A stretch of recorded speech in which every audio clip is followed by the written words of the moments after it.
Gold trusted gold buyers. మీరు తాకట్టు పెట్టిన బంగారాన్ని విడిపించి ఈ రోజు ఉన్న మార్కెట్ ధరకు కొనబడను. అండ్ నాగార్జున గారి మేకప్ విషయానికి వస్తే ఇప్పుడు ఒక్కో ఆర్టిస్ట్కి ఒక్కో లుక్ బాగుంటుంది. అవును.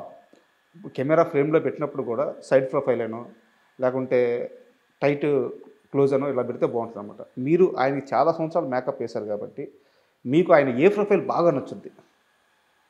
అంటే ఎక్కువ ఏంటంటే నేను స్ట్రైట్గా తీసుకోమంటా. ఓకే. అంటే ఈ ప్రొఫైల్ ఇట్లా కంటాడు. ఎందుకంటే ఆయనది కోలమొహం. అది చాలామంది హీరోలకు ఉండదు. అవును, చాలా తక్కువ మందికి ఉంటుంది. ఈ షేప్ అనేది అలా గడ్డం కానీ అది కానీ దాన్ని కోలమొహం అంటారు కదా. అది ఐస్ అంటే డిఫరెంట్ ఐస్. అందుకని స్ట్రైట్గా తీసుకుంటే ఆయన అందంగా ఉంటాడు. చాలామంది ఏం చేస్తారంటే ఎప్పుడు కూడా ఒకటి గుర్తుపెట్టుకెళ్తాడు, స్ట్రైట్ ఈ ప్రపోజల్ కాకుండా ఇలా తిప్పమన్నాడు అంటే ఈ ఫేస్లో లోపం ఉన్నట్టే. కొద్ది యాంగిల్ అలా మారుస్తారు, అప్పుడు అందంగా కనపడతాను కెమెరా మ్యాన్లో. కానీ ఈయన దగ్గర ఉన్న గొప్ప అందగాడు ఏంటంటే స్ట్రైట్ ఫార్ట్ టు ఫార్ట్. అట్లా ఆ రేంజ్లో క్లోజ్ పెడితే అదిరిపోతాడు. ఇది ఎప్పుడు ఏ ఇంటర్వ్యూకి ఇచ్చినా ఏం చేసినా నేను ఏం చేసానంటే మీలాంటి వాడు చెప్పేవాడిని స్ట్రైట్గా తీసుకోమని. ఇక్కడి నుంచి తీసుకుంటే అదిరిపోతాడు.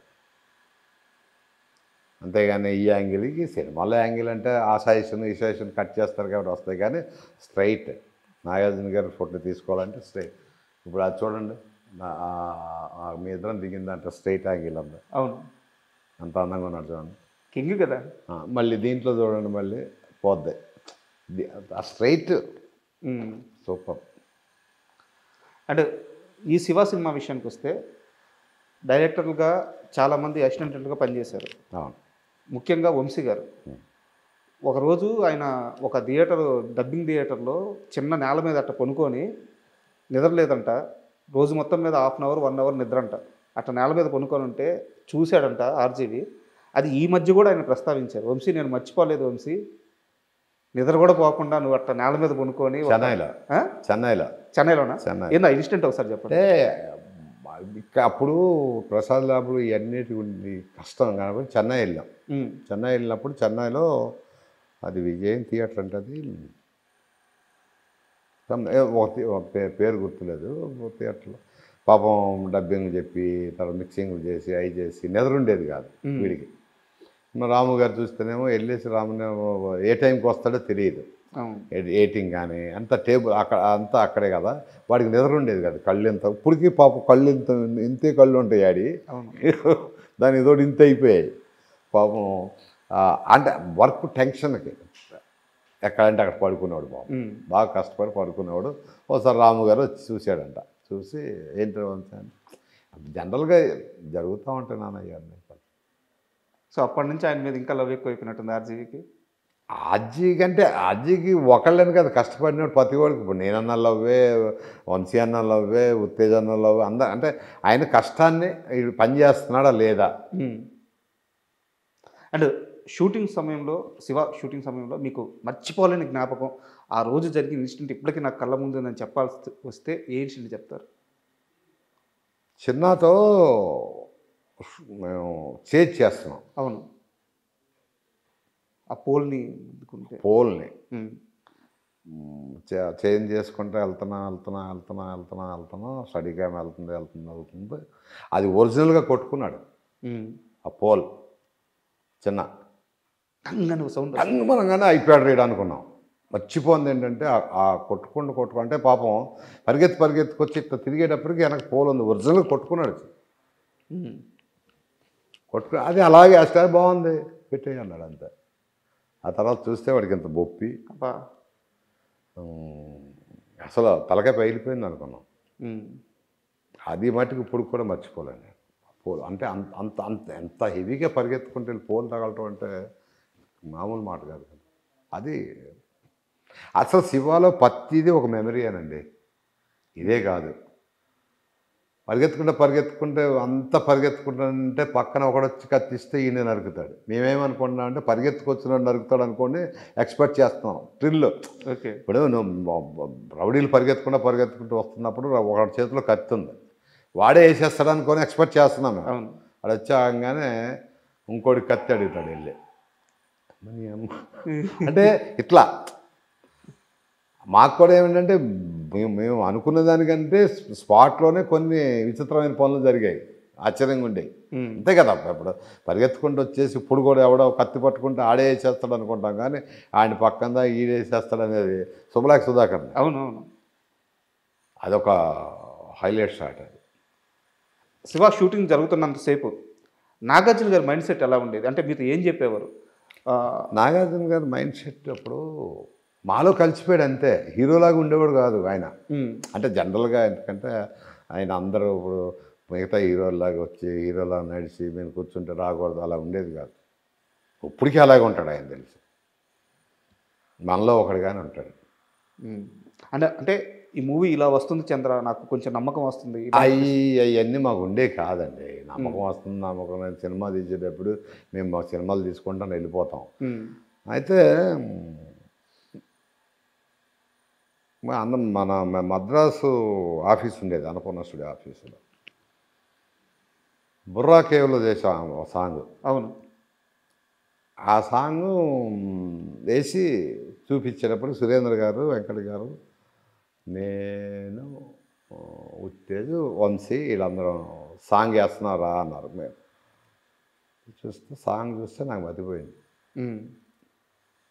బయటకు వచ్చి పాడుకుంటా సినిమా ఆడదు సార్ అన్న సురేంద్ర గారితో. రా ఊపుతున్నా అన్నారు. అది ఏం సార్, బాగుంది సార్ అంటే. అప్పటి వరకు చూసినవన్నీ గాలిలో ఎగిరేయి, గాలిలో పోయేది. మేము మనం అరకెళ్ళి ఒరిజినల్ బుర్రా కేవి అసలు దిగటానికి ఎక్కడానికి మెట్లు అనేది లేవు అసలు. అప్పుడు కొండల్లో దిగి లైట్లు వేసుకొని వెళ్ళి నానా నరకం అది. ఇప్పుడంటే లైట్లు ఈజీ ఉండేది, కానీ అప్పుడు అసలు అరకు వెళ్ళాలనుకుంటే అసలు ఏమి ఉండేవి. ఆ సాంగ్ చూసిన తర్వాత ఫస్ట్ టైం అన్నారు సినిమా భలే ఉంటుంది సార్. సాంగ్ అదిరిపోయింది అన్నమాట సాంగ్. అంటే రిలీజ్ అయిన తర్వాత సినిమా అంత పెద్ద హిట్ అయిన తర్వాత నాగార్జున గారి ఫీలింగ్ ఏంటి? నాగార్జున గారికి సినిమా రిలీజ్కి ఇక్కడ లేవు, మేము ఏదో షూటింగ్లో ఉన్నామండి. అరే సినిమా బాగుందంటరా, చాలా బాగుందంట అంటే రిలీజ్కి నేను లేను, ఆయనతో పాటు ఏదో షూటింగ్కి వెళ్ళాం. శివనాగేశ్వరరావు ఆ సినిమాకి కో డైరెక్టర్, బయట బాగుందంట, ఫోన్లు వస్తున్నారా సినిమా బాగుందంట. అక్కడ 4 రోజుల తర్వాత ఇక్కడికి వచ్చిన తర్వాత ఈ సినిమా మాకు అప్పటికే లేచిపోయి పెద్ద హిట్ అయిపోయింది. మేము అవుట్డోర్లో ఉండటం వల్ల మాకు తెలియలే. సినిమా బాగుందంటే బాగుంది అంతవరకే. బాగుందంటారా, ఆయన ఫోన్లు వస్తూ ఉన్నాయి, బాగుంది కంగ్రాట్స్, అది ఇది కంగ్రాట్స్ ఇట్లా చెప్పుకుంటూ వస్తున్నారు. సినిమా బాగుంది, హ్యాపీ, సినిమా మామూలు సినిమా బాగుందంట. కానీ అక్కడి నుంచి వచ్చిన తర్వాత ఎర్రగడ్డలో ఒక థియేటర్ ఉందండి, ఇప్పుడు కూడా ఉంది, సత్యం గోకుల్ థియేటర్కి వెళ్ళి చూసా. ఓకే. అమ్మ సైకిళ్ళు, రోడ్ల మీద సైకిళ్ళు, అన్ని సైకిళ్ళే, రోడ్ల మీద సైకిల్, రోడ్డు దాకా వచ్చేసిన సైకిల్ పార్కింగ్ నుంచి టికెట్లు, జనం, కేకలు, అరుపులు. అట్లా చూస్తే అసలు నాకు ఇది నేనేం చేసిన సినిమానేనా, అసలు ఈ సినిమానా ఏంట్రా ఇది, సౌండ్ ఎఫెక్ట్. అంతకుముందు ఏదో వచ్చి ఇవన్నీ లేవు, దడ దడ దడ దడ దడ దడ అంటుంటే గుండె దడ్ దడ్ దడ్ దడ్ దడ్ దడ్ అంటే మేము పని చేసాం ఈ సినిమాకి అనేది మర్చిపోయాను నేను. మీరు ఒక ఆడియన్ అయిపోయా. అసలు ఆ పాటలు ఏంటి, ఆ జీన్స్ అసలు అప్పట్లో అమ్మ ఆడవాళ్ళు ఏదో లంగాలు ఇవన్నీ ఉండేవి కదా, ఇలా జీన్స్ గించేస్తుంది అమ్మ, డ్యాన్సర్స్ ఎంత బాగుంటారా అన్నీ కదా, ఏముంది అనుకోండి మీరు అమ్మ డ్యాన్స్. అసలు ఒక విచిత్రం అండి ఆ సినిమా. పార్ట్ షార్ట్ చెప్పాలంటే ఆ మెమరీ అదొక అద్భుతమైన మెమరీ ఆ సినిమా. మేము పని చేసిన వాళ్ళం కానీ కష్టపడిన వాళ్ళం, కష్టం అని తెలిసేది కాదు. అవును, అసలు ఎప్పుడు తెల్లారుద్దా, ఎప్పుడు షూటింగ్కి వెళ్దాం. సినిమా గుమ్మడికాయ కొట్టేసిన తర్వాత మాకు పిచ్చెక్కింది కొన్నాళ్ళు. ఏంటి మళ్ళీ మామూలు అయిపోయినాయి. తర్వాత మళ్ళీ క్షణక్షణం, మళ్ళీ దీన్నే హిందీ చేసాం, ఇవన్నీ అయిపోయిన తర్వాత మళ్ళీ క్షణక్షణం. సో ఇప్పుడు ఏమైపోయింది, మాదంతా రాము గ్రూప్ అయిపోయింది. ఎన్నేళ్ళు ట్రావెల్ అయ్యారు మీరు రామ్ గోపాల్ గారితో? రాము గారితో ఒక రంగీలా 2 ఏళ్ళు, ఒక 5-6 సంవత్సరాలు ట్రావెల్ అయ్యాయి. ఆ తర్వాత ఇక నాగార్జున గారి పర్సనల్ అయిపోయా, నిన్నే పెళ్ళాడు. రంగేల సమయానికి ఆ సినిమాతో బాలీవుడ్ మొత్తం ఒక బిత్రపోయిన క్షణం అది. అవును, ఎవరీడు, ఎక్కడి నుంచి వచ్చాడు, ఏంది సినిమా తీయడం అని మమ్మల్ని అడిగేవాళ్ళు. అరే కాశారే కాశా చదివితే నాకు జాకీ షరఫ్ చెప్తా ఉండేవాడు కంపెనీ చీఫ్. अरे क्या है रे तनहा तनहा तनहा कितना दिन निकालता रे क्या रे किधर से लेके आए పద్దాక మేము ఏం చేసి ఏది పెట్టినా ఏదన్నా తనహా తనహా ఈ సాంగ్ వేసేవాళ్ళం, ఈ షూట్ చేస్తూ ఉండేవాళ్ళం. అమెరికాని గెటప్ వేసింది కూడా నేనే దానికి. ఆ గడ్డం ఉండేది తన గడ్డం పెట్టి స్కార్ వేసి ఒక రామోయే విచిత్రం. అంటే అంటే ఇప్పుడు మేము చాలా చిన్న వయసు సార్. ఇప్పుడు మన సినిమాలు బాలీవుడ్ లేకుంటే బయట దేశాలు ఇట్లా ఆడుతున్నప్పుడు మన డైరెక్టర్ల గురించి గొప్పగా చెప్తుంటే మాకు చాలా గర్వంగా ఫీల్ అవుతుంటాం. బట్ నేను అది స్టార్ట్ చేసింది ఆయన, మీరు దానికి ప్రత్యక్షంగా పనిచేశాను కాబట్టి ఎంత గర్వంగా ఉండేదంటే షూటింగ్ చేస్తున్నప్పుడు డైరెక్టర్ కొనే వై అన్నాడు రామ్ గోపాల్ వర్మ అంటే అంత ప్రౌడ్గా చెప్పాను. నేను చెప్పేవాడిని రామ్ గోపాల్ వర్మ, ఓ వర్మ శివా నికాలేనా, శివా నికాల, అరే కిక్కు అంటే ఆ పేరు చెప్పుకోవడానికి కూడా మాకు అంత గర్వంగా ఉండేది. రామ్ గోపాల్ రామానం, రామ్ గోపాల్ వర్మ అనేది బేస్ వాయిస్ అని చెప్పేవాడిని అక్కడ వాళ్ళతో. దగ్గర ఒక సంవత్సరాలు ఉన్నాం బాంబేలో రంగీలా టైంలో. ఆ పేరులో ఒక మెసేజ్ ఉంది. ఇంకోటి ఏంటంటే కనికట్టు, ఎవరిని ఏమనేవాడు కాదు, చెయ్యాలనిపించేది మాకు. మరి మమ్మల్ని తిట్టేవాడు కాదు, చేయమనేవాడు కాదు, ఏమనేవాడు.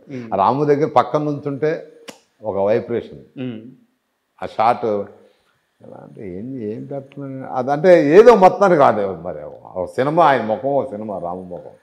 ఆ శివ రిలీజ్ అయిన తర్వాత ఆ సినిమాకి పనిచేసిన అసిస్టెంట్ డైరెక్టర్లు అందరూ బయటికి వెళ్ళి కార్లలో లేపేవాళ్ళు అంటే టెక్నీషియన్స్ కూడా అందరూ ఎవరంటే నేను, ఉత్తేజు, వంశీ, తేజ, తర్వాత ఒక జాన్ బాబు అని ఒకడు ఉండేవాడు. ఓకే, జాన్ బాబు పాపం ఉన్నాడో లేడో తెలియదు కానీ జాన్ బాబు అని సెట్ అసిస్టెంట్. 5 రాము.